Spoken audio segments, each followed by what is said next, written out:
accompagne vos nuits. La libre antenne, Caroline Veil sur Europe 1.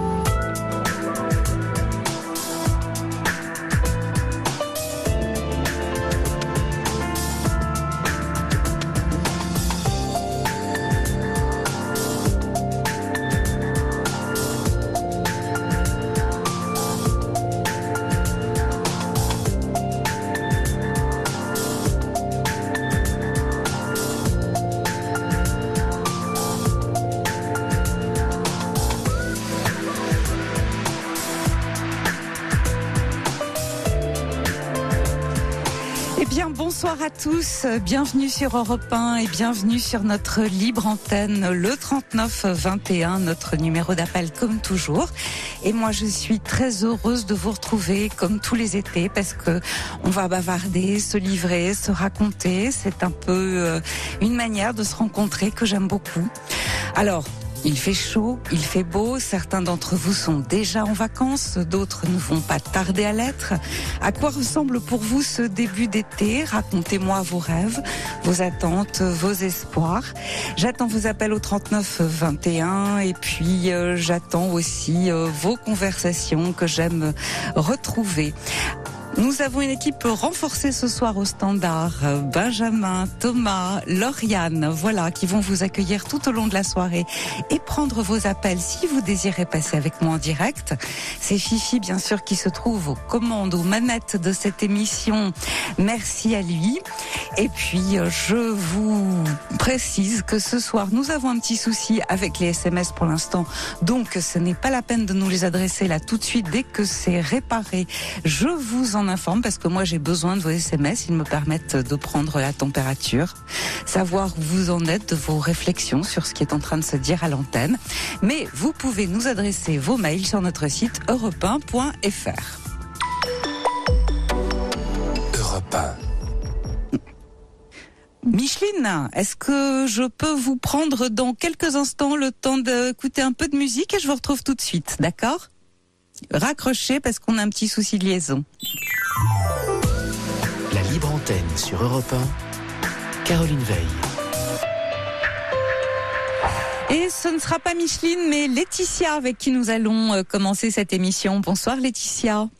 Bonsoir Caroline, merci d'avoir pris mon appel. Mais c'est normal, vous nous appelez, voilà, nous sommes là. Alors je crois que vous avez un souci en fait avec votre neveu, mais je vais vous laisser nous raconter ça.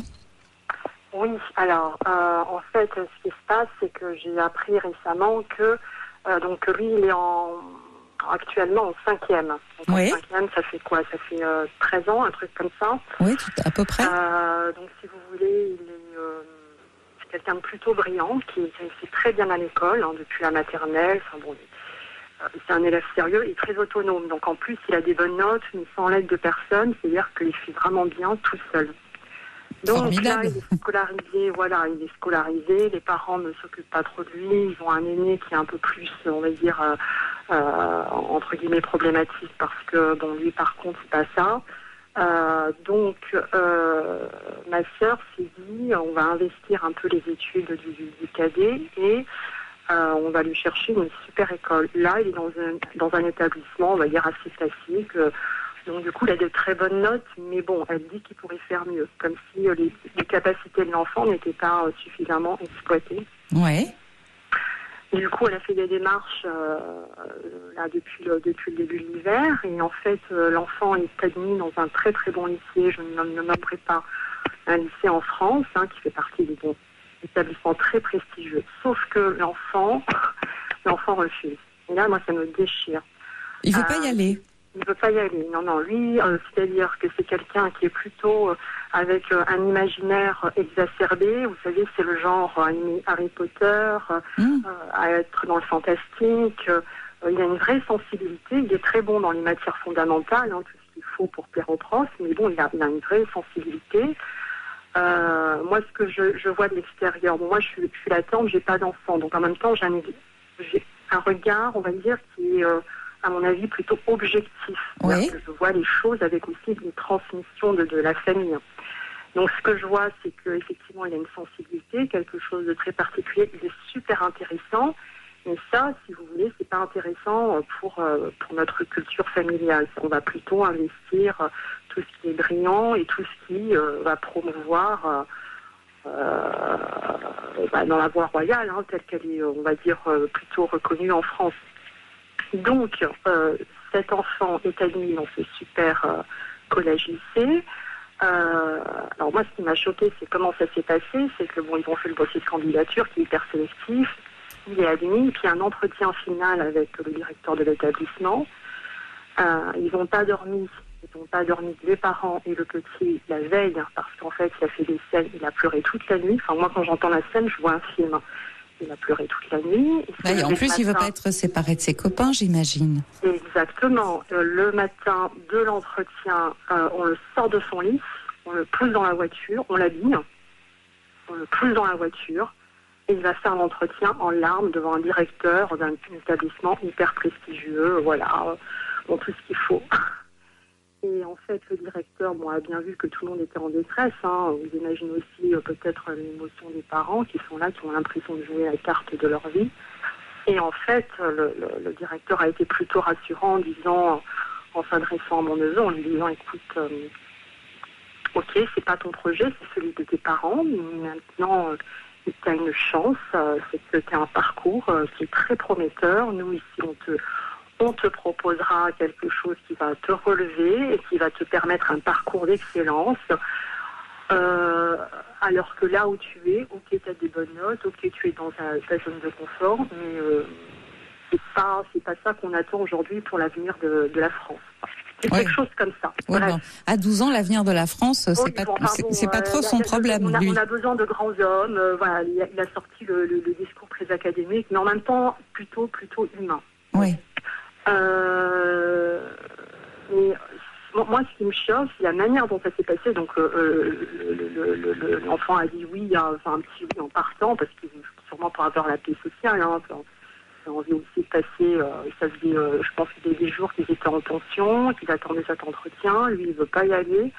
Mais si vous voulez, c'est moi, je pense que c'est un traumatisme pour lui. Enfin, je me mets à sa place. J'essaie, si vous voulez, de réfléchir quand j'avais 14-15 ans. On n'est pas encore, on n'est pas encore dans le monde des adultes. On est ado ou pré-ado selon les enfants, selon la maturité. Lui, c'est plutôt un pré-ado, c'est pas encore un vrai ado. Et je pense que là, ce qui se passe dans sa tête, c'est qu'on m'arrache. Il a fait sa scolarité toujours dans ce même lieu, là. Donc on l'arrache à son enfance, en fait. Exactement, vous avez tout compris. On m'arrache de mes habitudes, on m'arrache de mon cercle, de ma zone de confort. Là, je vais avoir à être en compétition parce qu'il y a des résultats. On est vraiment dans une culture du résultat très très exigeante. C'est pas sa culture d'origine. Lui, on est plutôt dans une classe sociale. On n'a pas à se plaindre, mais on n'est pas non plus à fréquenter des gens hyper bourgeois. Donc là, il va être dans une classe hyper bourgeoise. Moi, je réfléchis à tous les codes qu'il faut aussi adopter très vite si on veut rentrer dans les groupes. Ça, plus la compétition des notes, plus le changement de ville, plus c'est pas mon projet. Je trouve que ça fait beaucoup, quoi. Bien sûr. Alors, quelle relation vous avez, vous, avec votre sœur ? Alors, on a eu hier une conversation, parce qu'en fait, elle m'a raconté le truc hier soir. Mais moi, j'ai pas, parce que je sens que c'est quelque chose d'hyper important. C'est son projet. J'ai l'impression plus que de son mari. Donc, j'ai pas voulu la heurter, mais je lui ai fait comprendre que c'était important que cet enfant s'approprie ce projet. Qu'il ne travaille pas uniquement, qu'il n'intègre pas uniquement parce que c'est le projet des parents et qu'il ne veut pas décevoir. C'est-à-dire que le souci, vous voyez, c'est que, en fait, très souvent, ce sont les parents qui sont flattés par la réussite de leur enfant. Et là, on s'occupe surtout du narcissisme des parents. C'est-à-dire que non seulement c'est le projet des parents, mais c'est sur les parents que rejaillit la fierté de dire voilà, j'ai mon fils dans cet établissement prestigieux, alors que lui, il n'a probablement rien demandé, qu'il avait une vie d'enfant somme toute très heureuse, puisqu'il avait des copains, il avait un vrai cercle d'amis, voilà. Des habitudes, son quartier, enfin il est très bien dans ses baskets. Oui, et là on est en train de lui dire, tu sais, c'est une chance. Alors c'est pas forcément faux. Bien sûr que c'est une chance que de pouvoir être à même de suivre des cours dans ce type d'établissement, où on vous pousse un peu plus que peut-être qu'ailleurs. Enfin, disons qu'il y a un niveau d'exigence. En même temps, vous savez, il y a aussi beaucoup d'autres enfants comme lui qui sont là. On va lui apprendre à, comme vous dites, sortir un peu plus de sa zone de confort et puis à faire des efforts, parce que moi, j'ai remarqué souvent que quand c'est trop facile, quelquefois, alors on a des enfants comme ça qui sont assez, qui sont assez doués. Tout est facile, donc ils font pas d'efforts. Donc, quand ils se trouvent ensuite dans un cycle d'études supérieures, ils savent pas ce que c'est que de faire des efforts, et du coup, ils lâchent. Et ils ne se donnent pas les moyens ils sont perdus parce que depuis leur plus jeune âge, ils font les choses avec beaucoup de facilité, sans que ça ne leur coûte. Donc, au fond, ils n'ont pas vraiment l'habitude de travailler. Et ils n'ont pas l'habitude de faire en sorte que ça puisse leur coûter un peu et de se dépasser un petit peu. Or, c'est important, vous savez, d'apprendre à se dépasser. Et je laisse de côté complètement le côté fierté des parents. Moi, je pense à l'enfant. C'est-à-dire que, vous savez, si c'est un enfant intelligent, vous savez ce que c'est. L'intelligence, c'est vraiment la capacité d'adaptation. Et si votre neveu est intelligent, il va s'adapter. Et qu'est-ce qui va se passer ? D'abord, il va se faire d'autres amis parce qu'il va pas être tout seul dans sa classe. Et puis, il va se rendre compte que, au fond, on lui demande peut-être un peu plus, mais qu'il y arrive, que c'est gratifiant pour lui, parce que là, je pense qu'il a peur, comme on a peur quand on a 12 ans de l'inconnu. Et c'est normal. Là, il quitte quelque chose de très connu, de très sécurisé, où il a fini. Enfance, hein. Voilà, c'est son enfance, où il a fini de grandir, etc. Donc, il va rentrer en 5e, c'est ça ? En 4e. En 4e, voilà. Ouais. Qui est une classe un peu plus difficile, mais où on commence tout de même à lever un peu le nez, parce que c'est un gros programme, la 4e, et peut-être qu'il va devoir, comme on dit, s'arracher un peu. Alors c'est pas plus mal que de prendre certaines habitudes à partir de la 4e, parce que sinon, c'est pas qu'il allait pas travailler, mais il risquait de se laisser porter comme ça par un peu de facilité, un peu de trop de bien-être, si je puis dire. Hein, ouais, de laxisme. Oui, parce qu'en fait, il a des très bonnes notes, mais sans rien faire. Voilà, il fait. Mais oui, mais ça. Je veux voir, mais ça n'exige pas plus d'efforts que ça. On voit vraiment que c'est facile pour lui. Voilà. Et à la minute où c'est facile pour lui, c'est pas grave qu'il se confronte un peu à la difficulté, parce que vous savez, ce qui rend un enfant heureux, c'est de triompher. Mais de triompher de quoi ? Des difficultés qui sont à son niveau, bien sûr. S'il n'y a pas de difficulté, il n'y a pas de gloire.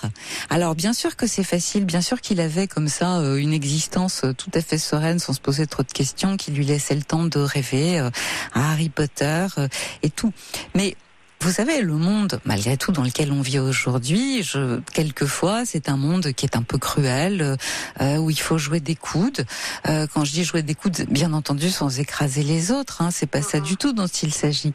Mais où il va falloir faire preuve, où c'est vrai que les études sont quelquefois valorisées. Et s'il en a la possibilité, pourquoi, au fond, ne pas lui donner cette chance ? Voilà, si c'est facile pour lui. Si c'est facile pour lui, bien sûr que ça lui coûte, parce qu'il quitte toute une bande à laquelle il est habitué, avec laquelle il est depuis 2 ans, il a ses petites habitudes, il a ses repères, et puis un enfant, il aime pas tellement être bousculé comme ça dans son cercle. Peut-être même que l'idée de cet établissement lui fait peur, et c'est bien normal. Mais au bout du 3e jour, et même des 2 premières semaines, il va trouver à nouveau ses marques, il va comprendre comment ça fonctionne, et il risque de s'adapter beaucoup plus que vous ne l'imaginez. Alors je suis d'accord avec vous, la grandeur de la France, pour lui, ça c'est un discours qui non, lui mais là, échappe. c'est mes mots, j'exagère, mais bon, Oui, je sentais bien que c'était parce que c'est un établissement hyper prestigieux, je sentais bien que c'était ça, on forme des grands hommes, etc. Et voilà. quelle chance d'être parmi nous, et tu te rends pas compte. Et, bon, mais pour essayer de le faire mousser et qu'il en ait un petit peu envie. Oui, voilà, pour le flatter, pour le rassurer aussi. Maintenant aussi dans moi, je trouve que c'est quand même, j'entends, et c'est sympa de me rassurer là-dessus, et je trouve quand même que le fait, parce que paradoxalement, je m'intéresse beaucoup à l'éducation. Je pense que c'est le projet de toute société. Voilà, des enfants qui sont éduqués, qui sont bien dans leur tête, c'est une société harmonieuse. Je trouve que là, il y a quand même du forçage, voilà. Je pense qu'on c'est pas faux, c'est pas faux. Je pense qu'on aurait pu peut-être, parce que de toute façon, c'est quelqu'un qui est brillant, donc on ratait pas le coche, à le mettre en seconde, à le laisser terminer tranquillement son collège, et à le mettre en seconde dans un très bon lycée. Ouais, voilà, je pense qu'on ratait pas le coche. C'est pas là, faux. Il y a comme une exigence de mais si c'est pas celui-là, ça sera rien. Donc non, mais il faut vraiment qu'on saute sur l'occasion. Il y a une espèce de pression comme ça. Moi, c'est plus l'idée par acteur, et c'est ça qui me gêne. C'est pas du tout serein comme truc. Mais je comprends tout à fait ce que vous dites. J'essaye de vous rassurer effectivement en vous disant. Bon, il y aura des avantages. Je partage assez votre avis, c'est-à-dire que moi, je pense que les enfants, il faut pas non plus les matraquer, soit d'activités, soit d'études, parce que le parcours est long, précisément si on doit faire, si on doit faire des études, et qu'on peut pas être excellent depuis le CP jusqu'à la terminale, avec ensuite des cycles qui vont se succéder. Il y a un moment où forcément, il faut bien profiter un peu de son enfance. Je suis la première à le prôner. Mais bon, s'il doit y aller, je pense que rien de votre part, il vaut mieux le soutenir, par exemple, parce que j'ai l'impression que si vous vous y intéressez autant, c'est parce que vous en êtes proche. Est-ce que vous ne gagneriez pas, au contraire, à le rassurer à votre manière, parce que je vois bien que vous avez les mots de façon à ce qu'il soit plus apaisé. Si les parents prennent la décision, ce sont eux qui vont avoir le dernier mot, et le petit va devoir suivre. Alors plutôt que de le mettre en situation, peut-être, enfin pas vous, mais peut-être que de se dire qu'il va être en situation d'échec, est-ce que ça serait pas mieux de le pousser un peu, d'essayer de le galvaniser pour que lui aussi il en ait envie et qu'il y trouve son compte? Parce que j'entends bien ce que vous dites. Moi, sur le fond, je partage complètement votre avis, Laetitia. Ouais. Mais ce sont les parents qui faut avoir le dernier mot. À partir de là, qu'est-ce qu'on fait? Bah oui, vous savez bien. Voilà, vous n'allez pas vous fâcher avec votre sœur si vous pouvez essayer de lui parler, de la convaincre, bien sûr. Mais elle va vous tenir le langage suivant. C'est dommage de le priver de cette opportunité. Regarde, c'est pas donné à tout le monde. Il a cette chance. Est-ce que plus tard, il sera pas plutôt très content? Il va rencontrer des gens intéressants. Enfin. Bon, pour moi, tout le monde est intéressant, on est bien d'accord là-dessus. Mais voilà, il va y aller. J'ai l'impression qu'il va y aller. À partir de là, la décision est prise. Voilà, pour les parents. Il va y aller. Donc, est-ce que on n'a pas intérêt, au contraire, à essayer de l'apaiser, de le rassurer, en lui disant, écoute, d'abord, tu vas t'y faire très vite parce que c'est certainement moins dur que ce que tu n'imagines, et puis parce que ça va t'obliger peut-être à étudier un peu plus que ce que tu n'étudiais, mais en même temps, tu vas être content, tu vas apprendre des choses nouvelles, tu vas progresser 10 fois plus vite, tu vas être incroyablement fier de toi. Et si c'est facile pour toi là-bas, ça sera facile pour toi ici aussi. N'aie pas peur, voilà. Et c'est l'occasion de voir de quoi tu es capable et de donner le meilleur de toi-même. Vous voyez ce que je veux dire? C'est peut-être. Et comment est-ce qu'en tant qu'enfant, parce que moi je trouve qu'il y a quand même une histoire de confiance là qui est un peu, rompue ou abîmée. Enfin là. Jusqu'à maintenant, il est dans une relation plutôt harmonieuse avec ses parents, mais là, moi, je trouve, je me mets encore à sa place. On m'arrache. Comment est-ce qu'il se remet en confiance avec les adultes? C'est quand même peut-être que le mot est trop fort, une trahison, mais il y a quelque chose de, pour moi, je le vis vraiment comme quelque chose qui est, voilà, il y a un avant et après ça, quoi. Voilà, c'est-à-dire que plus qu'une trahison, moi, j'ai l'impression surtout d'un arrachement. Vous voyez, c'est-à-dire qu'il se dit qu'au fond, il subit, il ne choisit pas. Voilà, c'est ça qui me gêne, moi, là-dedans. Si ça avait été son choix, si on l'avait sollicité en lui disant « Est-ce que tu serais d'accord? Est-ce que ça te plairait? Est-ce que ça te tenterait ?» Et je crois que le but, c'est surtout de l'amener à ça. Pour qu'il réussisse son année, c'est de faire en sorte qu'il participe à ce qui lui arrive, pour le rendre un peu, pour prendre la pilule un peu moins amère, c'est de faire en sorte que lui aussi il soit partie prenante de ce projet. Voilà. Auquel pour l'instant on lui a rien demandé, on l'a pas sollicité, il se retrouve, et souvent les enfants subissent les décisions des parents. C'est comment en tant qu'enfant on se reconstruit en confiance avec les adultes quand on a vécu un truc pareil.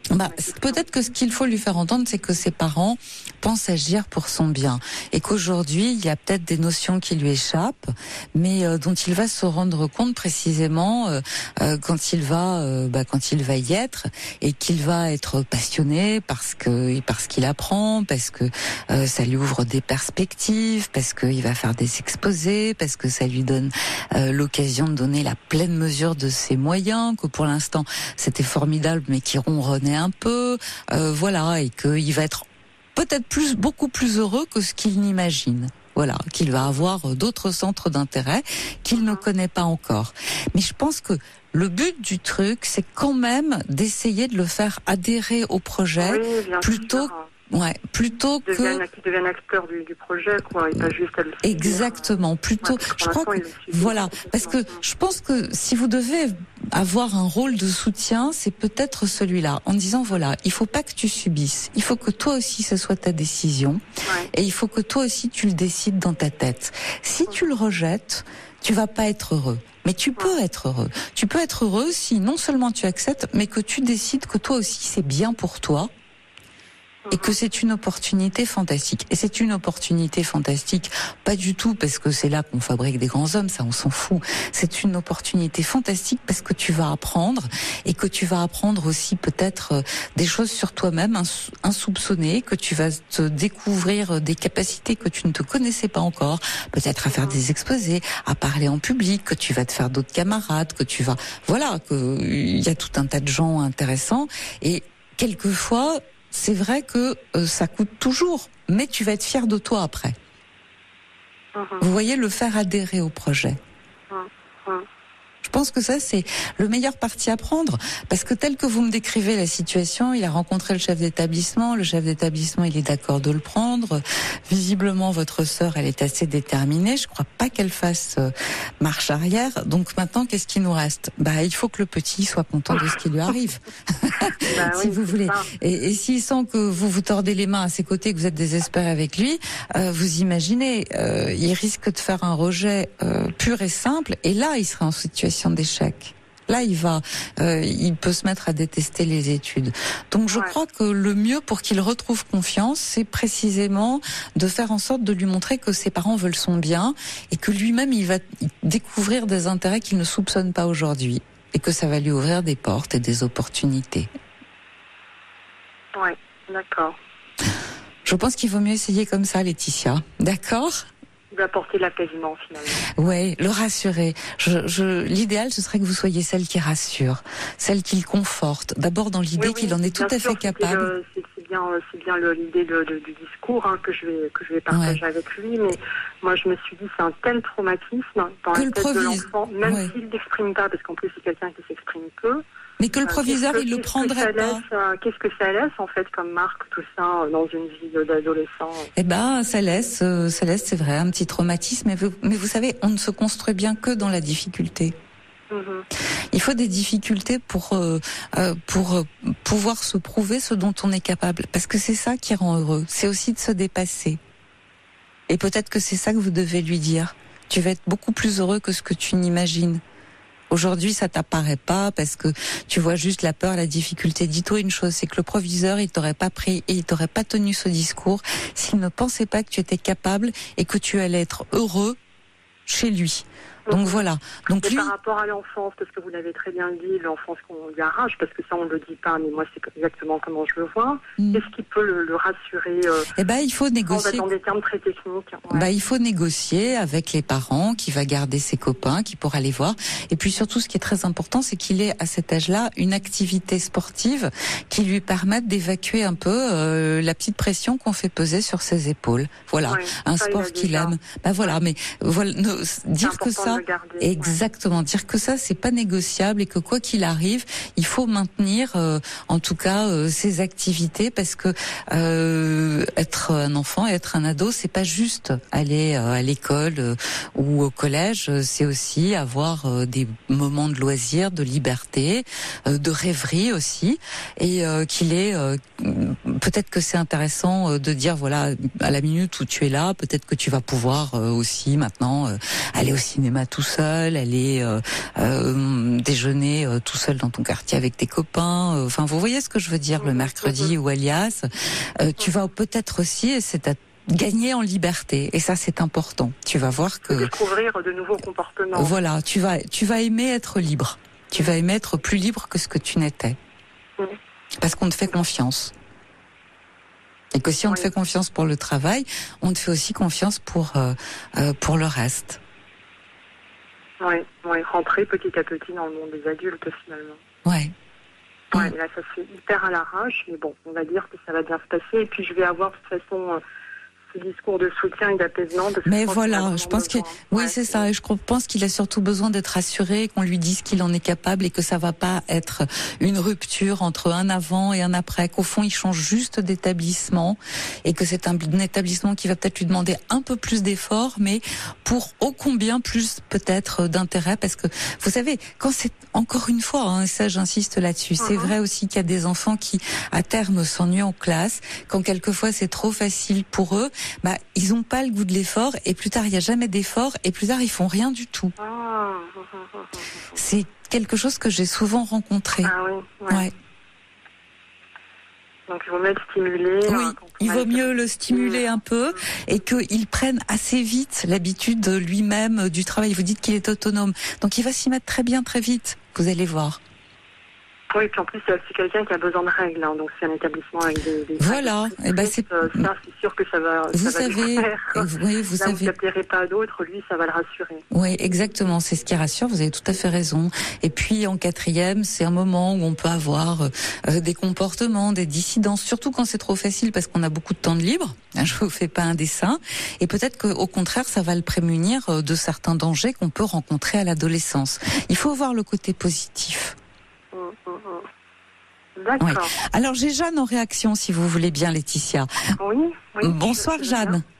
Bonsoir Caroline, bonsoir Laetitia. Oui. Alors je suis en accord avec tout ce que vous avez dit Caroline sur le plan intellectuel et pour l'avancement de cet enfant, ses études, je ne me fais aucun souci.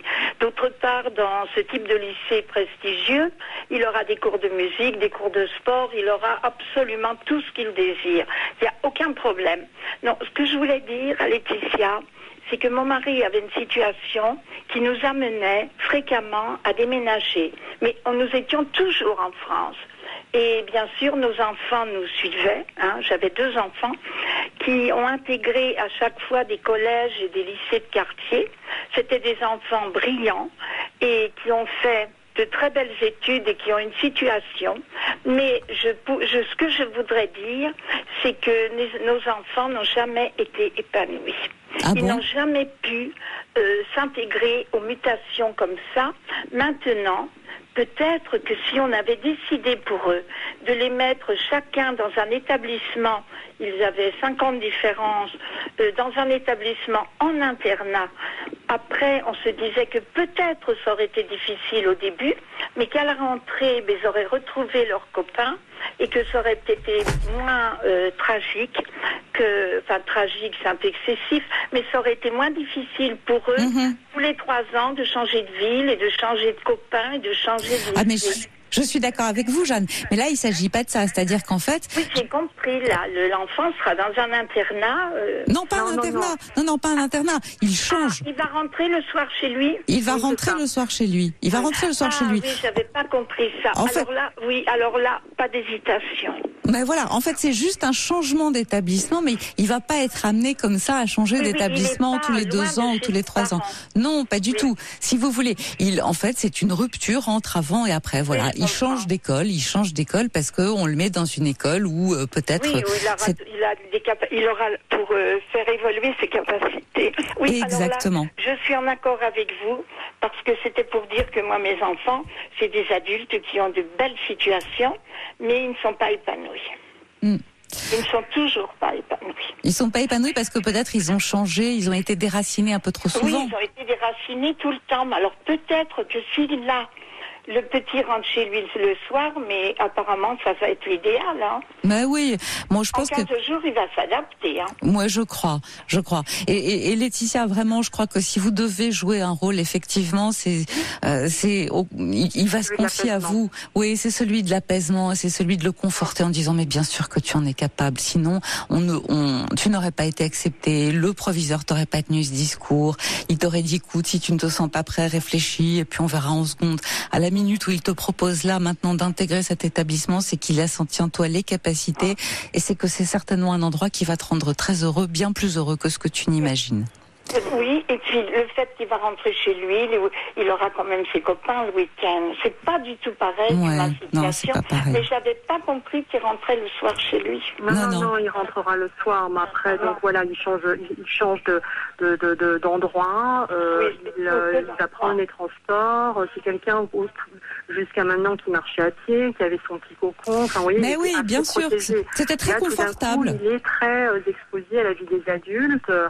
Bon, à se battre avec les heures de pointe, les transports, les machins, bon, voilà, dans la foule. Il va s'adapter, Mais vous savez, Laetitia, c'est bien aussi de grandir. À un moment donné, quelquefois, même quand c'est pas son choix, c'est bien de grandir. Parce qu'il c'est ce dont il est question. Je ne savais pas qu'il rentrait chez lui le soir et qu'il pouvait être à plusieurs kilomètres, quoi. Ouais. Alors là, oui, moi je sais que je le ferai dans ce cas-là. Merci Jeanne, merci de votre appel.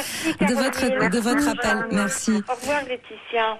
Bon, Laetitia, j'ai l'impression que vous êtes aussi angoissée que votre neveu. Voilà, mais écoutez. Non, mais bon, mais oui, mais vous en avez le souci. Le traumatisme, et puis c'est aussi la joie de cet enfant avec qui je partage quand même des temps sympas et j'ai pas envie que tout ça tourne au vinaigre et que ça soit des yeux tout tristes et que il rentre dans la vie d'adulte avec une appréhension et un certain, une amertume, vous voyez, un peu, bon voilà, tout ça pour ça, parce qu'on en voit aussi, faut être honnête aussi, bon. Vous êtes aussi sensible que lui. Dites-moi Laetitia, donc vous m'avez dit vous n'avez pas d'enfant, c'est fait comme ça? C'est comme ça, oui. Non, moi je suis quelqu'un qui suis très attaché à ma liberté. Ouais. J'ai besoin d'être mobile. J'ai beaucoup, c'est pour ça le discours de Jeanne, je l'entends très bien. J'ai beaucoup voyagé dans ma vie. Et là, pour l'instant, je suis en France, mais c'est pas un endroit où je vais être longtemps. Bon. J'habite à l'extérieur. Donc, j'ai aussi un regard d'avoir vécu dans plusieurs cultures, d'avoir, de m'être enrichi des expériences de d'autres façons d'être, de vivre. C'est pour ça que j'essaie aussi d'englober tout ça pour apporter. Et puis c'est pour ça aussi que la famille a son importance aussi pour vous et que vous avez le souci des vôtres. Exactement, oui, parce que c'est aussi un repère dans tous mes périples. Là, effectivement, quand je les vois. J'essaye de m'intéresser à eux et puis surtout les enfants sont encore petits, donc c'est très intéressant de les voir grandir chacun à leur façon. Non, c'est super intéressant. Moi, vous savez, par contre, je me fais un peu de soucis pour l'aîné parce que je sais pas comment il va prendre que son cadet aille dans un lycée comme ça, et enfin dans un collège comme ça. Il est super bien dans sa tête. C'est quelqu'un pour qui les études c'est super fêtatoire, très laborieux. C'est-à-dire que pour atteindre une moyenne, il faut travailler, quoi. Il faut vraiment travailler. Les parents sont derrière. Mais c'est quelqu'un qui est très épanoui, qui a beaucoup de copains très facilement, qui a un relationnel très développé. Et paradoxalement, j'ai l'impression que ma sœur se fait moins de soucis pour lui. Bah oui, pour sa vie d'adulte. lui, il a trouvé la combine. Il se donne pas trop de mal et puis comme ça, on le laisse tranquille. Voilà. De toute façon, il serait pas admis. Donc déjà, le truc, il est. Mais bon, c'est quelqu'un qui, de toute façon, ira de l'avance. Il a une intelligence, peut-être pas scolaire, mais il a une intelligence de vie. Ouais. Donc moi, je me fais aucun souci. Ma sœur est plus inquiète pour le cadet, malgré ses résultats, parce que effectivement. C'est drôle, hein, finalement, comme on sent bien ses enfants. Ah ouais, parce que c'est quelqu'un qui est voilà, dans un imaginaire, dans une sensibilité. Il a certes des copains, mais il a son petit cercle. Ouais, mais l'aîné. C'est pas celui qui a la grande bande. Vous voyez ce que je veux dire? Je vois, tandis que l'aîné, lui, finalement, c'est plus laborieux, mais au fond, il se débrouille très très bien. Il est capable de faire des liens. Il a peur de rien, il prend des risques, il retombe sur ses pieds. Ouais. Le deuxième, là-dessus, bon, c'est plus. C'est peut-être pour ça aussi, vous savez, que c'est pas si mal de l'obliger à sortir un peu de cette petite routine dans laquelle il s'installe gentiment et qui fait que il va pas se dépasser. Il grandit pas. Mais oui, vous savez, peut-être que finalement votre sœur, elle voit juste pour lui en se disant allez, on le pousse un peu et peut-être que c'est ce qui va l'amener à sortir un peu de lui-même et à faire en sorte qu'il puisse se dépasser un peu parce que il est dans son monde, il est bien, mais voilà. Ouais. Il fait pas plus non plus que ce qu'il ne doit faire. Il a tous les Harry Potter en français, il les a tous lus en anglais également. Vous voyez l'imaginaire? Oui, il les a lus parce que voilà, mais vous savez, les enfants, ce qu'ils aiment, c'est la répétition. Hein. Donc, regardez, ils aiment qu'on leur lise toujours la même histoire au moment où ils vont se coucher. C'est tout ce qui c'est comme ça qu'ils trouvent leur repère et c'est ce qui les rassure. Non, mais je vais suivre vos conseils. J'avais besoin d'entendre de l'extérieur comment ça fait d'entendre cette histoire. Non, mais j'ai bien compris que c'était bien d'entendre cette histoire d'apaisement. Je vais suivre ça. Il y a ça à faire d'intelligence. Oui, et puis surtout, comme vous avez un regard extérieur, je crois que précisément un conseil extérieur, un soutien extérieur, c'est ce qui lui fera le plus de bien. Je vous remercie, Laetitia, de votre appel et puis de votre confiance. Au revoir, à bientôt. Bonne soirée. Au revoir. Toutes vos confidences à Caroline Dublanche au 39 21. 50 centimes la minute, plus coût de l'appel. Elle accompagne vos nuits. La libre antenne, Caroline Veil sur Europe 1.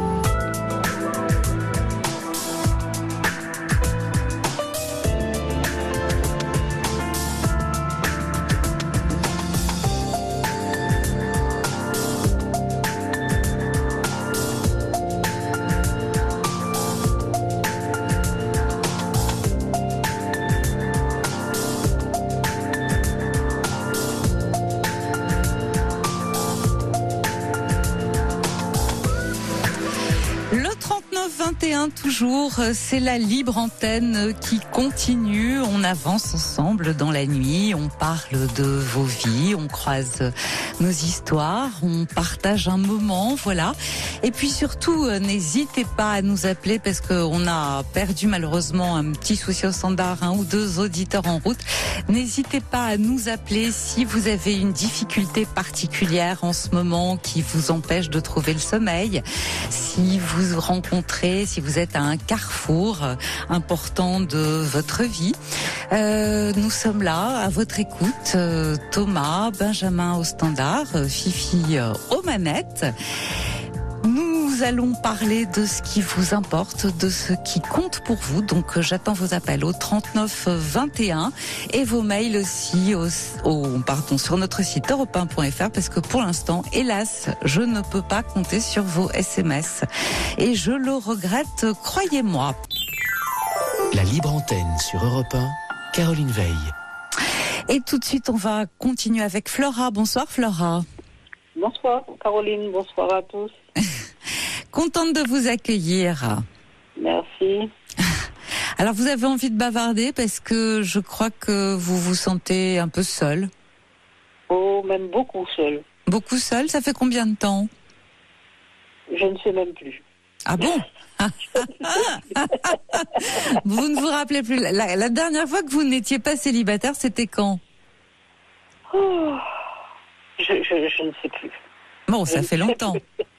Enfin, quand je dis je ne sais plus, je veux dire par là que ce n'était pas des relations qui avaient duré. Ouais. Voilà, c'est ça que je veux dire. Ouais, c'est ça. C'était des relations comme ça, qui sont peut-être quelques jours, quelques semaines maximum, et puis hop, 3 petits tours et puis s'en vont. Voilà, des gens pas sérieux, des gens qui ne me convenaient pas, enfin bon. Ouais. Mais Alors, sans plus, quoi. vous avez des enfants? Alors, je me présente, Flora, j'ai 50 ans, Oui. 2 enfants majeurs. Majeurs, donc. Majeurs, ils sont ouais. complètement indépendants. Qu'est-ce qu'ils font? Ils sont tous les deux scolarisés. D'accord. Ils sont tous les deux scolarisés. Il y en a un qui habite avec moi, l'autre est déjà chez lui. Ouais.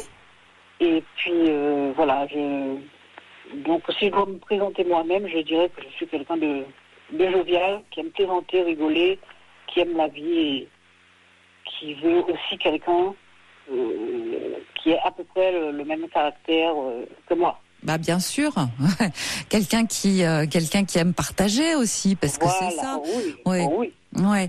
Alors, bon, vous dites que vous n'avez pas, je regarde un petit peu votre fiche, et vous dites que vous ne voulez pas utiliser les sites internet. Est-ce que vous l'avez déjà fait?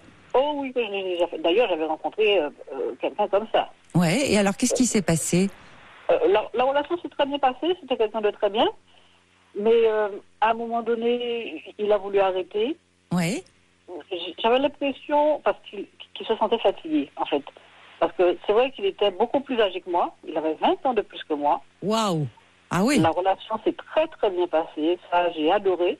Ouais. Mais à un moment donné, je me suis dit... J'ai senti qu'il était fatigué, qu'il se sentait fatigué et qu'il a voulu arrêter. Parce qu'en fait, à un moment donné, il a commencé à me dire qu'il voulait diminuer les fréquences. La fréquence où on se voyait, parce qu'on se voyait toutes les semaines, en fait. Oui. Et au bout d'un moment, il a commencé à me dire qu'il voulait qu'on se voit tous les 15 jours, toutes les 3 semaines. J'ai dit, oh là, qu'est-ce qui se passe? Et puis, j'ai remarqué que c'est à cause de la fatigue. Je pense qu'il était fatigué, ou peut-être qu'il me cachait un petit truc qu'il ne voulait pas me dire. Ouais, en tout cas. Vous avez été triste? Oh oui. Parce que c'était quand même quelqu'un de bien et... Combien de temps vous avez été ensemble, Flora? 1 an, à peu près. 1 an? Environ 1 an. Ouais. Et vous vous étiez rencontrés donc via un site et ça s'était bien passé? Oui, très bien. Et alors, est-ce qu'il y a d'autres fois où vous avez été déçue? Oui, j'ai été déçue plusieurs fois par certaines personnes. Comment dirais-je? Parce qu'en fait, j'analyse un peu les gens, j'essaie de savoir ce qu'ils veulent, de comprendre ce qu'ils veulent et de donner ce qu'ils veulent. Mais c'est ça le problème. L'idée, c'est que vous ne soyez pas juste là dans le désir de l'autre pour faire plaisir. Pas du tout. Quand ils disent donner ce qu'ils veulent, je donne, mais aussi j'attends en retour. Hein. Bien sûr, mais moi, ce qui m'intéresse, c'est aussi qu'on ait envie de vous donner à vous et de vous faire plaisir à vous. C'est-à-dire, vous dites, moi, j'essaye de comprendre ce qu'ils veulent. Est-ce qu'on essaye de comprendre ce que vous voulez, vous? Oui, ils essaient quelquefois. Je dis bien quelquefois, parce que tous ne l'ont pas fait. Oui. Et justement, c'est pour ça que j'ai été déçue ces fois-là. Alors, tous, quand vous dites tous, vous diriez qu'il y en a eu combien, à peu près? 2 ou 3, voilà. Oui, c'est pas énorme. Non, c'est pas énorme, mais ceux par qui j'ai été déçue, quand même, je vais dire ça comment? Je ne m'y attendais pas, en fait. Oui, voilà. Je ne m'y attendais pas vraiment et... Vous voulez me raconter ce qui s'est passé? Voilà, racontez-moi la dernière déception. La dernière déception. Ouais. C'est quelqu'un, en fait, comment dirais-je? Dès le départ, on avait mis les choses au point, j'allais dire. Il voulait, et moi aussi, je voulais qu'on se fréquente. Oui. Bon. Mais au fur et à mesure de la relation, je sentais qu'il n'était pas dans la relation. Ouais. Alors, j'ai commencé à me poser des questions. Je me suis dit, c'est peut-être moi qui fais mal les choses. Enfin, je me suis posé un tas de questions. Ouais. J'ai essayé de voir si de son côté, qu'est-ce qui n'allait pas de son côté, ou si c'était de mon côté. Enfin, j'ai essayé d'analyser les choses, quoi. Bien sûr. Pour voir qu'est-ce qu'on peut faire, qu'est-ce qu'on peut arranger, qu'est-ce qu'on peut... pour que la relation aille au fil de l'eau, j'allais dire. Tout à fait. Mais je pense que, comment dire, qu'il ne voulait pas. Parce qu'en fait, à un moment donné, parce qu'il est parti en vacances et il est revenu, et quand il est revenu, il y avait un ami chez lui. Et son ami m'a dit dans l'oreille telle chose, qu'il ne veut pas de moi parce que telle chose. Ah oui. J'ai dit, ah oui, d'accord. Je ne m'attendais pas du tout à ça. Et j'ai compris pourquoi il n'était pas dans la relation quand son ami m'a dit cette chose-là. D'accord. Et est-ce que vous pensez qu'il était retourné sur le site et qu'il voyait d'autres femmes que vous, par exemple? Ah, ça, je ne sais pas du tout. Non, lui, je ne l'avais pas rencontré sur un site. Hein. Lui, je l'avais rencontré par une annonce que j'avais passée à la radio. Ah. Et sur une autre radio. Ah oui. Ah oui, mais Oui, vous avez raison d'appeler Europe 1. Je ne connaissais pas encore Europe 1, je ne vous connaissais pas encore. Voilà. Ouais. Et du coup, en fait, je vais passer l'annonce que je lui avais passée. J'avais demandé, en fait, quelqu'un Oui. pour pouvoir sortir le soir, le Oui. week-end plus précisément. Parce que je ne suis pas véhiculée et je ne peux pas me rendre à certaines soirées, certains spectacles, certaines animations qui finissent à 3h, 4h, 5h du matin et je ne suis pas véhiculée. Donc, j'avais demandé un chauffeur. C'est comme si j'avais demandé un chauffeur, en fait. Oui, et en fait, c'était ça qui peut-être avait gêné un peu ou qui, au contraire, avait suscité de l'intérêt. C'est-à-dire, vous vouliez presque un escort boy. J'avais demandé un chauffeur et j'avais dit et plus si affinité. Ouais. Donc la personne s'attendait à être chauffeur et à être plus s'il le voulait lui-même. Bien sûr. Donc, vous vouliez vous vouliez un chauffeur mais avec des capacités. Voilà. Des bonnes capacités de chauffeur. Et s'il voulait qu'on aille plus loin, voilà, on se serait mis d'accord et que voilà. Non, mais c'est un peu réducteur, chauffeur, en même temps. Non, quand je dis chauffeur, j'ai bien dit les deux. J'ai dit chauffeur, s'il veut être chauffeur et m'accompagner. Quand je dis chauffeur, c'est chauffeur pour le véhicule, bien sûr. Et chauffeur aussi pour m'accompagner à des soirées, rester avec moi, comment dirais-je, qu'on puisse s'amuser ensemble, qu'on puisse partager, qu'on puisse... voilà. Et Ouais. si par la suite, il y avait des affinités entre nous, on aurait pu continuer la relation. Voilà, c'est ce que je veux dire. Ouais, mais c'est pas banal comme annonce. Non, c'est pas banal. En effet, je suis pas banal, c'est pour ça. C'est normal. C'est-à-dire que d'abord vous parlez du véhicule et ensuite de celui qui le conduit, quoi. C'est un peu ça l'idée. Comment on dit le proverbe déjà? Oui. Bon, je ne sais plus comment on dit ce proverbe. Bon, c'est pas grave. Tout chemin mène à Rome, voilà. Oui, voilà, tous les chemins mènent à Rome, exactement. Alors donc, vous avez vu arriver un chauffeur. Voilà. Oui, il était d'accord de vous véhiculer. Et qu'est-ce qui s'est passé? C'est ce que je vous ai dit tout à l'heure. Ouais, dans un premier temps, il était d'accord. Vous étiez d'accord de vous fréquenter, et puis au fur et à mesure, ça s'est pas fait. Et tout ça, en plus, c'est un ami qui vous l'a dit. Bon, alors ça, c'était la dernière déception. Vous m'avez dit, il y en a eu 2 ou 3. Mais pourquoi aujourd'hui vous me dites, je veux plus les rencontrer sur un site de rencontre? Alors, qu'est-ce que vous imaginez? Qu'est-ce que vous avez comme idée? Non, parce qu'en fait, je me suis dit, j'en ai un peu assez en fait des sites de rencontre parce qu'il faut s'inscrire. Vous êtes un homme, vous êtes une femme, vous avez quel âge, nanana. Ouais. Ça me casse un peu les pieds en fait. Oui, on remplit une fiche un peu comme si on était chez le docteur, on parle de soi et puis on a l'impression d'être un produit qu'on met comme ça en ligne comme dans un supermarché. C'est un peu ça qui m'embête un peu. Oui, c'est ça. Je me suis dit, je préfère être direct, allez, je passe une annonce à la radio et puis voilà, et si ça passe, ça passe, si ça casse, ça casse. Eh ben pourquoi pas, Flora? Voilà. Je regrette de ne pas avoir de SMS, je veux dire pourquoi, parce que je suis sûre qu'il y a plein d'auditeurs qui nous écoutent en ce moment et c'est dommage parce que on aurait pu avoir des réactions, mais c'est pas grave, ils peuvent appeler le standard d'Europe 1, le 3921, voilà, je le redonne, soit pour intervenir et parler, pourquoi pas directement avec vous aussi à l'antenne, ou tout simplement nous laisser leurs coordonnées qu'on pourra éventuellement vous rebasculer. Mais si il y a pourquoi pas des prétendants, écoutez, moi j'aimerais bien éventuellement une mise en relation. On le fait de temps en temps, on le fait quelquefois. Donc vous avez eu raison de nous appeler. Donc je me demande je vous demande si je peux laisser mon numéro de téléphone à l'antenne. Non, pas à l'antenne. On va vous prendre votre numéro de téléphone hors antenne. On fait toujours hors antenne, voilà. Mais c'est vrai, je suis d'accord avec vous. Aujourd'hui, on est obligé quelquefois de passer une annonce comme vous venez de le faire, et pourquoi pas, c'est plutôt sympathique.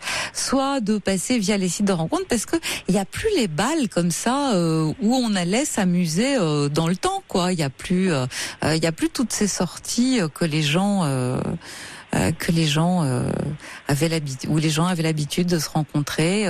Depuis qu'on est passé du rural à la grande urbanisation, c'est beaucoup plus difficile de se rencontrer. Et souvent même, je pense qu'on n'a jamais été autant connectés et on n'a jamais été aussi seul. Exactement. Exactement. Alors là, je vous rejoins absolument. C'est dommage. C'est un peu dommage. Mais c'est la première fois que j'appelle à l'émission. Ouais. Donc je ne sais pas encore toutes les ficelles, j'allais dire.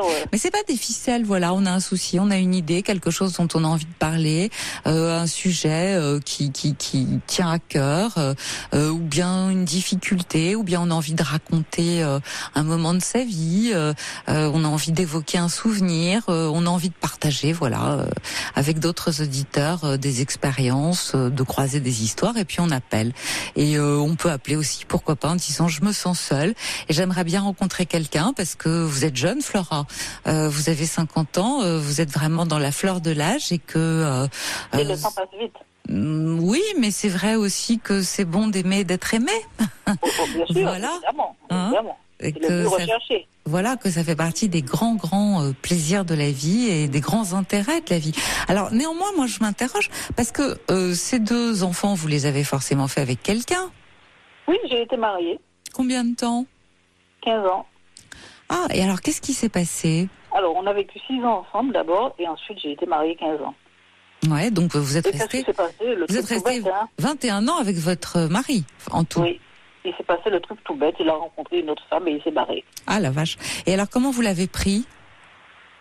Assez mal, je vais dire. Assez mal parce qu'en fait je m'y attendais pas. Ouais. Parce que c'était un gars qui, comment dirais-je, en fait il a un métier un peu, comment je vais dire ça, où il a la possibilité de faire des jobs en dehors. Ouais. Et du coup, je n'ai pas vu, moi pensant qu'il était en train de travailler, je me méfiais pas. On était mariés, on se faisait confiance, enfin, je n'ai pas eu de méfiance. Oui. Jusqu'au jour où il y a eu un coup de fil compromettant, et c'est là que j'ai découvert le pot rose, je veux dire.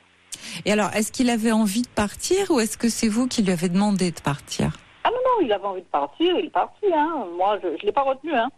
Et il vous a laissé comme ça avec vos enfants? Oui. Ça a dû être douloureux. Ça a dû être douloureux quand même au bout de 21 ans de vie commune. Oui, très douloureux, mais comme on dit, tout ça est maintenant derrière moi. Hein. C'est bien. Parce qu'en fait, ce qui s'est passé, c'est que ça a été douloureux, etc.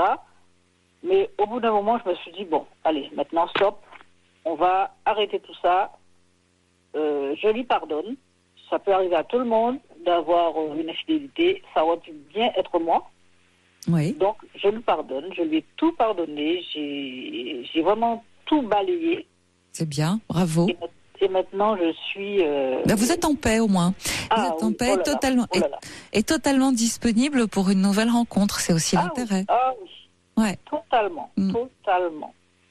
Et parce que je me suis dit, c'est pas possible. Je vais pas traîner ce boulet derrière moi pendant toute ma vie. Donc, je casse tout ça. Je pardonne, j'ai tout balayé et maintenant je suis libre comme l'air. Ça fait combien de temps que vous êtes séparés? Plus de 10 ans. Plus de 10 ans, d'accord. Ouais. Bon, écoutez, j'espère que votre annonce va rencontrer le succès espéré, voilà. Encore une fois, je regrette vraiment pour les SMS parce que c'est dommage, j'aurais pu vous faire part des foules de demandes généralement que ça suscite, mais c'est pas grave. C'est pas grave, on va vous répercuter tout ça, vous allez pouvoir nous donner vos coordonnées hors antenne. D'accord, Flora ? D'accord, sinon je rappelle dans 2-3 mois, on ne sait jamais. Exactement, vous nous rappelez autant que vous voulez et vous nous rappelez aussi si vous trouvez un prétendant pour nous raconter l'histoire que vous êtes en train de vivre, parce que nous, les belles histoires, on adore ça. Très bien. Surtout quand on en est à l'origine, hein. Alors n'hésitez pas. Pas de problème, je vous le promets. Merci Flora, au revoir. Merci beaucoup, au revoir. Laissez vos messages à la libre antenne d'Europe 1 au 39 21, 50 centimes la minute.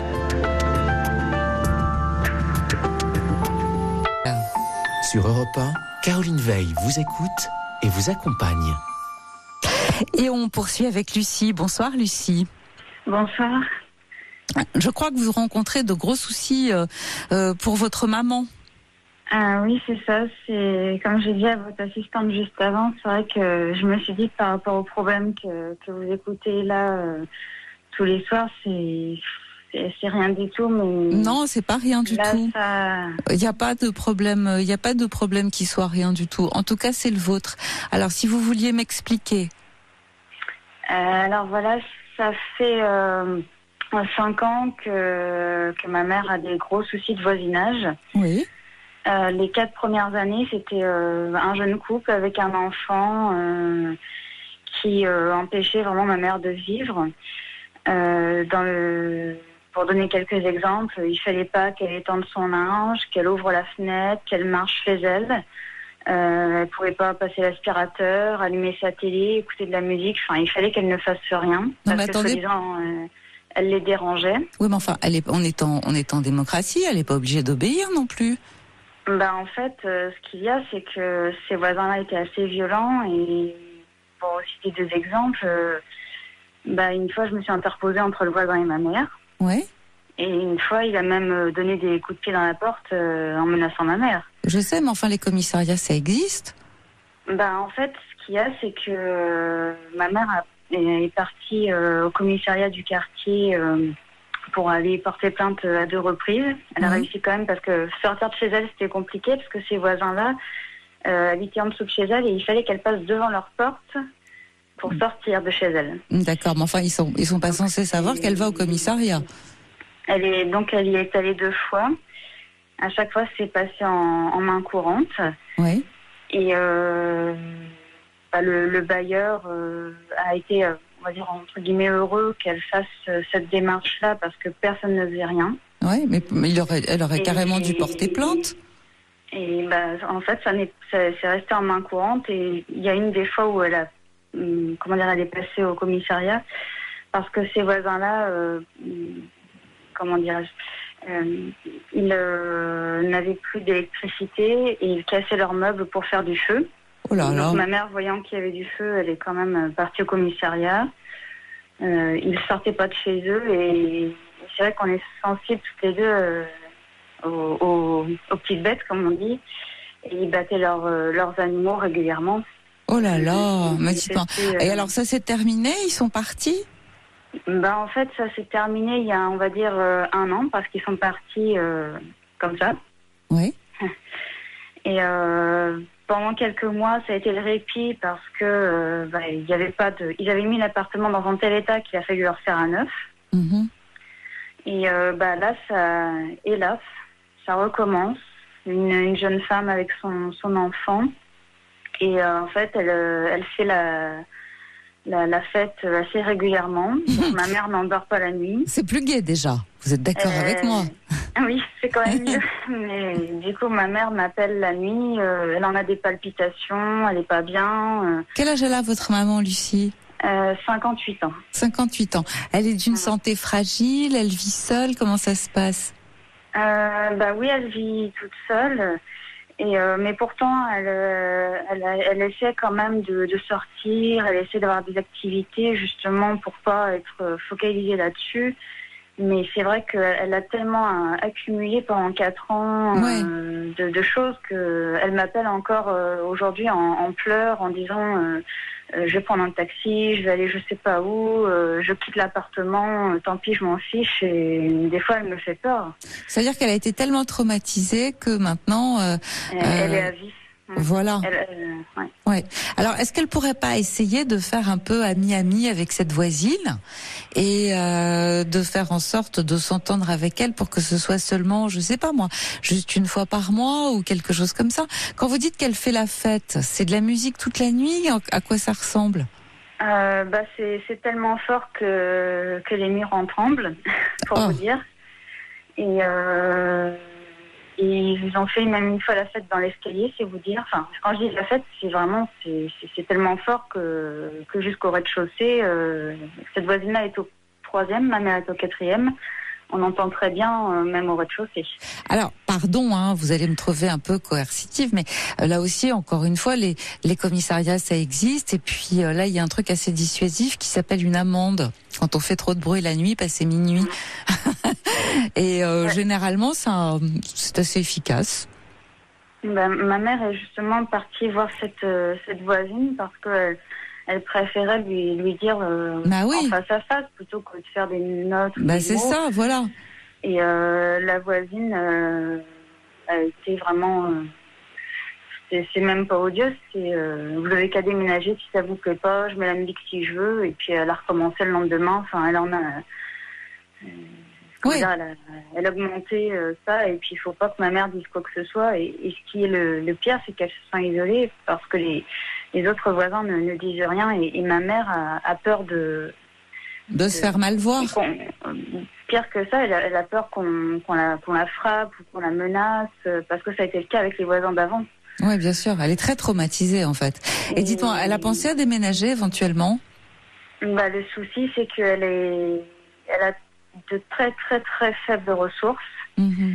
Et je me suis dit, son bailleur pourrait peut-être faire un geste, l'aider à déménager, avec tout ce qu'elle a subi, et puis le fait que les mains courantes qu'elle a posées avant aient aidé le bailleur.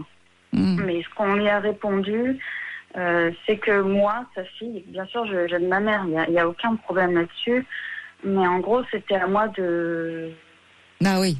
Ça, c'est sûr. De trouver une solution pour ma mère, de l'héberger, de faire des choses. Ce que j'ai déjà fait. J'ai déjà hébergé ma mère quelques jours de temps en temps parce que tellement à vif que... Elle n'en pouvait plus, la pauvre. Je sais pas ce qu'elle va faire, ça me fiche la fouille.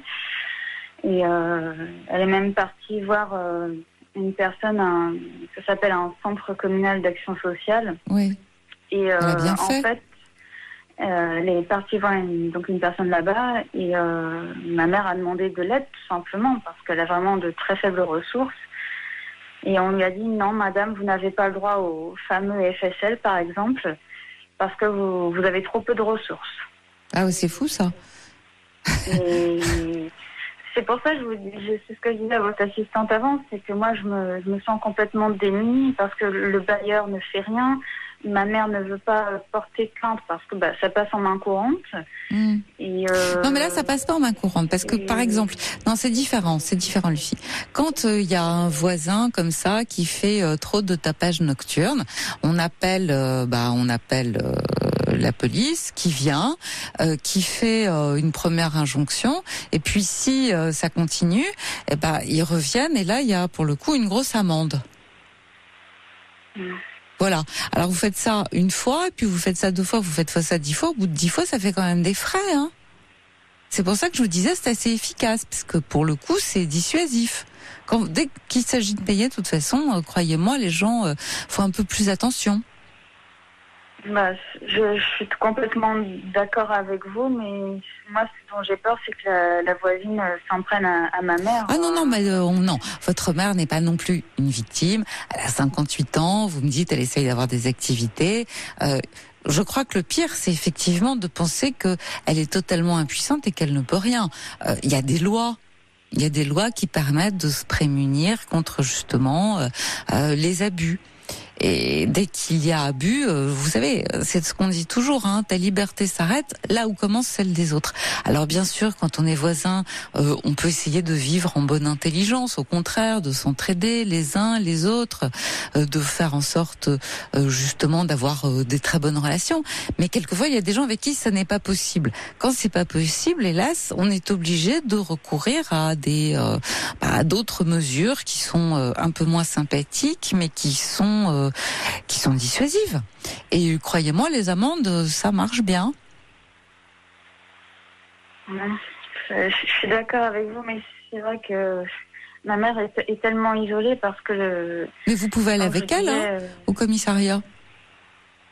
Et puis c'est très simple, il suffit de téléphoner en disant voilà, il y a trop de tapage nocturne et on dira même pas d'où émane l'appel. Hein. Les policiers viennent, constatent qu'effectivement il y a beaucoup de tapage nocturne, ils demandent à la personne d'arrêter, de baisser le son parce qu'on n'a plus le droit après minuit ou je sais plus si c'est minuit ou à certains endroits 23h. Enfin, je saurais pas vous dire exactement, mais si ça continue, ils reviennent et ils mettent l'amende.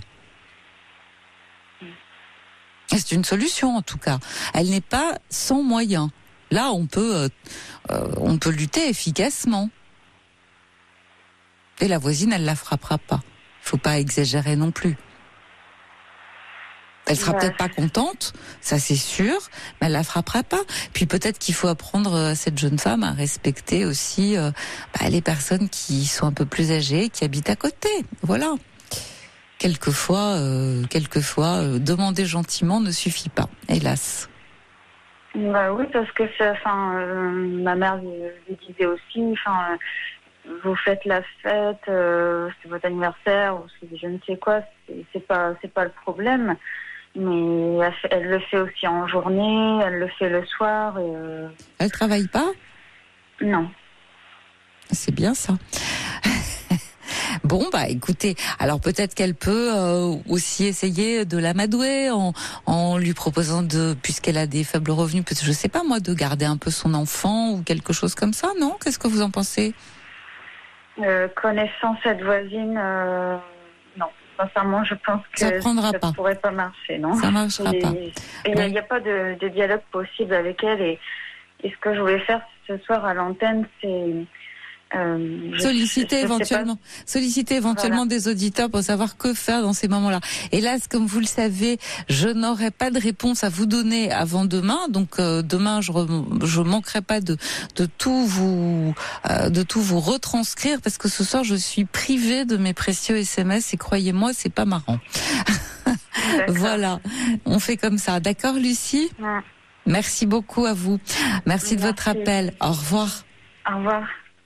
La libre antenne, la nuit, sur Europe 1. Sur Europe 1, Caroline Veil vous écoute et vous accompagne. Et nous allons poursuivre avec Stéphane. Bonsoir Stéphane. Bonsoir Caroline Veil et bonsoir à vos collaborateurs très charmants, très sympathiques. Ils sont super, hein ? Ils sont géniaux, ne les quittez pas, surtout ne les vendez pas. Non, je vous promets. Ils sont géniaux. Bon, Stéphane, je crois que vous avez vécu là des dernières heures difficiles. Ah oui, plus que difficile, ouais. Alors je vais essayer de le dire sans me fâcher, comme vous dites. Ouais. Ne nous fâchons pas. Ne nous fâchons pas, comme vous dites. Aux petits cons qui m'ont volé mon camping-car, j'aurais bien aimé. Eh oui, ils m'ont volé mon camping-car et ils m'ont volé en plus toute ma vie. Je suis pas un bourgeois bohème. Je vivais dedans, c'était ma maison. Voilà, j'aurais bien aimé qu'ils me laissent mes papiers dehors, ou qu'ils les laissent chez un commerçant, au moins. Parce que j'avais ma carte professionnelle sans laquelle je peux pas travailler. Oh là là. Voilà. Je vis maintenant dehors. J'ai plus rien. Je suis parti de la plage parce qu'ils m'ont volé ça sur dimanche. J'étais sur la plage à Arcachon. Ouais. Voilà, sur les plages d'Arcachon. Et ils m'ont volé le camping-car. Ils m'ont pris tout. Tout, c'est-à-dire? Je n'ai plus rien. Mais tout, ça veut dire tout. J'ai plus de vêtements, j'ai plus rien. Je suis parti, j'étais en short, en tongs et puis en t-shirt. Et je n'avais plus que ça quand je suis revenu, quoi. Ah, c'est parti. Vous êtes en string, là? Ça peut vous faire rire, oui. On pourrait dire ça, oui. Mais non, je n'ai plus rien. Ils m'ont tout volé. Et mes papiers étaient dedans. Donc, s'ils avaient l'amabilité de juste jeter les papiers chez un commerçant, ça m'arrangerait beaucoup, quoi. Qu'après, ils puissent les mettre, voilà. Alors, ils écoutent. Je suis pas sûre qu'ils écoutent, mais bon, quelquefois, vous savez, ils se débarrassent des papiers, c'est vrai, et on les retrouve 1, 2, 3 mois plus tard dans un commissariat parce que quelqu'un les a récupérés. Ouais. Je vous cache pas que j'ai pas trop d'espoir parce qu'ils les jettent ou bon, vous voyez, c'est pas comme ça, ouais. À votre place, je crois que je commencerai plutôt à faire les démarches pour les récupérer. Mais c'est ce que je fais, hein, vous inquiétez pas. C'est arrivé dimanche, on est lundi, vous voyez, donc demain ma banque est ouverte, je vais pouvoir commencer à travailler là-dessus. Mais surtout, si je vous appelle, c'est ce soir, c'est pour une amie qui qui m'a pas laissé tomber, qui m'a réchauffé le cœur. Et je m'attendais pas à ça. C'est pas quelqu'un que je connais depuis très longtemps. Et comme quoi, il y a encore du beau monde sur cette terre. Il n'y a pas que des salauds qui piquent des camping-cars. Il y a aussi racontez-moi. des gens très... Ben ça, là, vous m'intéressez. Ben oui, c'est une femme très très gentille, très sympathique. Voilà, que je connais pas depuis très très longtemps, mais qui m'a dit, oh, Stéphane, t'es dans la galère, viens ce soir. J'annule un rendez-vous, on va manger au resto. Voilà, on s'est payé un petit resto ce soir. Et puis elle m'a dit, je vais retirer un peu d'argent parce que je sais que t'es en galère et que c'est pas sûr que tu puisses retirer de l'argent demain. Voilà. Eh ben écoutez, ça c'est rien que ça déjà, ça prouve qu'il y a quand même du beau monde sur cette planète. Oui, et puis quand on est comme ça en détresse, justement, ça fait du bien de voir que d'un seul coup quelqu'un a du cœur et pense à vous et se met surtout à votre place. C'est tellement rare les gens qui se mettent à votre place. Stéphane, vous la connaissez depuis longtemps, cette jeune femme? Cette amie, ouais. Écoutez, donc pas depuis très très longtemps, mais c'est par une association, c'est connu, et c'est vrai que ça fait quoi? Ça fait peut-être, ça fait peut-être 3 mois qu'on se voit, mais qu'on se connaît pas vraiment. Et puis là, vous voyez, c'est-à-dire, on s'est vu de plus en plus, et puis on s'est côtoyé de plus en plus, c'est vrai. Mais franchement, je m'attendais pas à ce qu'elle puisse réagir comme ça et qu'elle ait autant d'empathie et autant de générosité à mon égard, quoi. Et autant de cœur. Et autant de cœur, sûrement, oui. Oui. Et si finalement, c'était pas seulement de l'empathie, c'était pas seulement du cœur, mais si c'était de l'amour, est-ce que ça pourrait être le cas? Parce que là, vous êtes peut-être au début d'une belle histoire, de ce que je comprends. Mais je crois qu'elle écoute en même temps à la radio, là. Ouais. Je sais pas ce que je peux dire, là. Ah oui. Mais je ne sais pas. Pourquoi pas? Je ne sais pas. Je ne sais pas, vraiment, là vous m'embarrassez avec votre question. Mais oui, mais justement, non, mais d'une certaine manière, je vais vous aider un peu. Est-ce que vous aimeriez, je vais vous faciliter la tâche, pourquoi ne pas vous donner un petit coup de pouce, dont vous n'avez pas besoin, hein? Apparemment, non, je crois pas. Non, vous n'avez pas besoin. Mais est-ce que ça vous ferait plaisir? Est-ce que vous aimeriez bien? Je voudrais pas l'embêter avec ça. Je crois que oui, j'aimerais bien, mais je crois que je l'embêterai avec ça. Pourquoi vous l'embêteriez? Pour une histoire d'amitié, passer à une histoire d'amour, c'est quand même très compliqué, très difficile, quoi. J'avais pas tout à fait compris. C'est juste une histoire d'amitié? Je pense, ouais. Qu'est-ce qui vous fait penser ça, plutôt que le contraire? Les attitudes, vous savez, il y a des choses qui trompent pas dans la vie, hein. Une façon de se dire au revoir, par exemple. Ah, il n'y a pas d'ambiguïté sur... Voilà, donc il n'y a pas d'ambiguïté dans l'amitié, mais il peut y en avoir après. Je pense que ça pourrait être une histoire d'amour, et voilà, elle pourrait le prendre très très mal en se disant merde, je me suis complètement planté. Et voilà. Non, voilà, disons que si c'était le cas, on va dire que ça vous dérangerait pas, que vous seriez prêt à accueillir cette histoire, mais que pour l'instant, vous n'osez pas y croire et que vous vous en tenez à ce que vous avez déjà et qui est extrêmement précieux, c'est ça? On va faire ça comme ça, exactement. C'est ça le vrai message. C'est une très belle histoire d'amitié et très très forte. Et vous avez découvert quelqu'un? J'ai découvert quelqu'un et quelqu'une. Surtout, c'est quelqu'un de formidable, quoi. Formidable. Je m'attendais pas à ça. Pourquoi vous vous attendiez pas à ça? Parce que c'est quelqu'un avec qui je vous dis que je connais pas depuis très très longtemps. Donc forcément, il y a des gens qui vous surprennent, quoi. Il y a des gens que je connais depuis très très longtemps avec qui j'ai dit tiens voilà, je me suis fait piquer mon camping-car, qui me fait oh là là, oh putain, c'est emmerdant, disons, qu'est-ce que tu vas faire? Et c'est tout, quoi. Et c'est tout. Voilà. Ouais. C'est là où vous habitez. C'est chiant, putain, t'es à poil, t'es tout seul. Bah ouais. Il n'y a plus rien dedans. Oh, c'est pas bien ça. Oh, ils sont les salauds. Ouais, mais ça suffit pas, ça, hein. Alors, vous avez porté plainte, j'imagine. Dans ces cas-là, il n'y a pas des, on s'occupe pas de vous, on vous dépanne pas. Comment ça se passe? Rigolez pas. J'ai eu la police de Cestas qui m'a appelé pour me demander pourquoi j'avais fait du dépôt sauvage. Comme s'ils avaient jeté des vêtements et tout ça. Ils ont jeté des vêtements à Cestas. Alors Cestas, Arcachon, pour ceux qui connaissent pas, ça fait 30 km, quoi. Hein.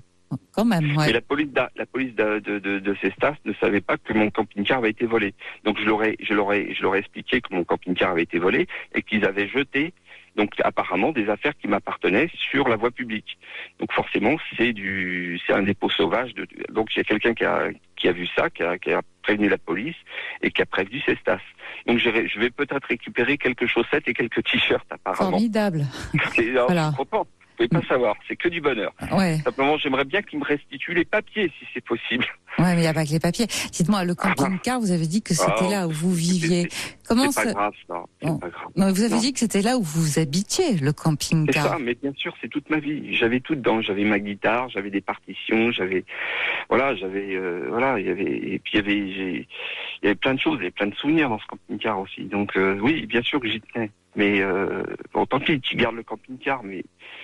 Ça, c'est dur, hein. C'est quand même... Ils sont partis avec votre maison. C'est très très dur, oui, non, mais je vous le dis en rigolant, mais il y a des moments où j'ai pleuré quand même, parce que c'est pas évident, quoi. Mais c'est très très quand dur. Quand vous avez toute votre vie qui fout le camp comme ça d'un seul coup, en quelques minutes, vous arrivez de la plage, vous arrivez 2h de l'après-midi en disant on va éviter les bouchons pour rentrer sur Bordeaux, il n'y a plus de camping-car. On fait quoi, là? Alors, on fait plus grand-chose, là. Mais ça fait combien de temps que vous habitiez dans ce camping-car?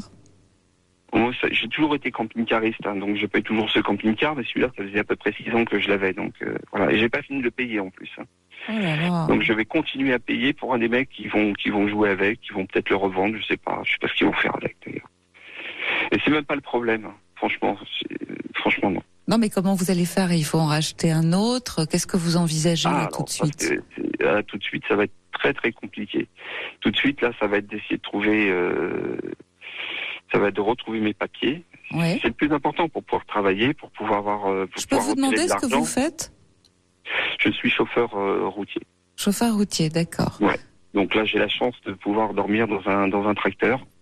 Et c'est pas le luxe. Hein. Non, j'imagine. Mais comment vous faites pour vous, pour vous laver, pour rafraîchir, alors, pour tout ça, c'est pas évident. J'ai une chance extraordinaire d'avoir un patron qui est presque un copain, quoi. Et franchement, il m'a dépanné. Il m'a donné des jeans, il m'a donné des chemises, il m'a donné des chaussures. Voilà, il m'a donné de l'argent, pas beaucoup, mais un petit peu pour que je puisse manger le lendemain. Et puis il y a une douche là ici, au local où on est, donc je peux prendre ma douche ici. Voilà, puis pour manger, je peux manger un sandwich, je peux éventuellement, comme avec mon ami qui m'a prêté un peu d'argent, peut-être demain aller manger à un restaurant. Et puis voilà quoi, c'est. Bah oui. Bah oui, parce que vous n'avez plus où aller, ne serait-ce même que pour vous faire chauffer, quoi que ce soit. Mais le plus urgent, Stéphane, pardon, mais c'est surtout de vous loger. Et le tracteur, là, ça va, c'est les beaux jours. Mais qu'est-ce que vous envisagez pour la suite? Oh, mais je vais racheter un camping-car. Je suis fou, mais je vais faire ça. Ouais. Et... Non, mais ma vie, c'est de bouger. Moi, je dis que la vie, c'est bouger, que quand on bouge plus, on est mort. Donc, moi, c'est bouger. Et donc, dans l'absolu, je vais faire ça, quoi. Je vais prendre un autre camping-car et je vais bouger. Voilà. Ouais, moi, je comprends. Mais vous allez l'avoir, il faut un délai pour en acquérir un, j'imagine que. Bien sûr. Sans compter, j'imagine les procédures pour avoir le crédit, pour pouvoir faire tout ça. Vous n'allez pas en avoir un d'ici demain matin. Combien de temps, à peu près? Je sais pas. Là, vous savez, c'est arrivé dimanche, mon vol de camping-car. On est lundi soir. Non, mais vous savez pourquoi maintenant, on est mardi matin, excusez-moi. Ouais, mais je sais que vous avez eu le temps de penser, de carburer, qu'il y a eu la colère et que vous êtes fait aider. Moi, si je vous pose toutes ces questions, c'est pour essayer de vous aider à vous recentrer un peu. Vous voyez, qu'est-ce qui va se passer, par quoi je commence, etc. Quelles sont mes priorités, qu'est-ce qui est le plus important, et ça aide. Bien sûr, tout à fait. Mais alors les priorités, c'est de retrouver tous mes papiers, déjà, mon identité. Ouais. Mais essayer de pas me la faire piquer non plus, parce que ça, c'est une chose qui est possible aussi, malheureusement. Ça arrive, on le dit pas assez, mais ça peut arriver. On peut vous voler votre identité, et là, c'est une catastrophe. Donc j'espère que ça n'arrivera pas. Retrouver mon identité, retrouver après effectivement peut-être la possibilité d'avoir un crédit et d'acheter un autre camping-car et puis de recommencer. On va pas baisser les bras. Ah non, on va pas baisser les bras, bien sûr que non. On va pas baisser les bras. Vous avez raison. Moi, je vous aidais juste, si vous voulez, à envisager, vous projetez dans le plus immédiat.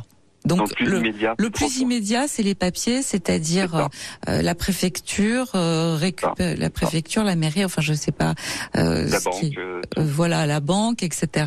Pouvoir, vous avez peut-être tout petit peu d'économie de côté, pouvoir retirer le temps, comme vous dites, pour vous nourrir. Est-ce qu'il n'y a pas quelqu'un qui peut vous loger, qui peut vous héberger? Alors là, vraiment, je suis triste de pas avoir mes SMS, croyez-moi, parce que on aurait trouvé, ouais. Non, mais c'est pas grave. Je passe quand même l'appel. D'ici demain, ça va être rétabli. On aura peut-être quelques contacts à vous donner. Donc là, je bats le rappel. S'il y a des auditeurs qui nous écoutent dans la région d'Arcachon, on a un auditeur, Stéphane. Je suis pas sur Arcachon, moi. Ah, vous êtes où? Je suis à Artigues, près de Bordeaux. Là, Arcachon, c'est là où je me suis fait voler le camping-car. Vous êtes à Artigues, voilà. Et puis, vous avez besoin d'aide. Et si on peut, s'il y a des auditeurs qui nous entendent et qui peuvent nous donner, vous donner un petit coup de main, qu'ils n'hésitent pas à nous joindre, à nous envoyer des mails. Et puis, vous allez nous laisser vos coordonnées hors antenne et on vous donnera les coordonnées. D'accord. Et encore merci beaucoup à vous et surtout à mon ami ce soir qui m'a aidé beaucoup. D'ailleurs, vous ne croyez pas, Stéphane, pendant que vous étiez en ligne avec moi, il y a déjà une dame, et je la remercie vraiment du fond du cœur, parce que vous voyez, nos auditeurs sont formidables, dès qu'on fait appel à eux, ils sont là. Eh bien, il y a déjà une dame qui a appelé pour proposer éventuellement un logement. Stéphane, je vous embrasse. Super. Je vous souhaite bonne chance vraiment. Merci beaucoup. Et puis, j'ai le plaisir de vous retrouver tous demain, parce que notre émission s'achève et que je vous retrouve demain à la même heure. Merci beaucoup à tous. Bisous. Vous écoutez Europe 1. Il est 1h. Et je vous retrouve demain pour une nouvelle libre antenne.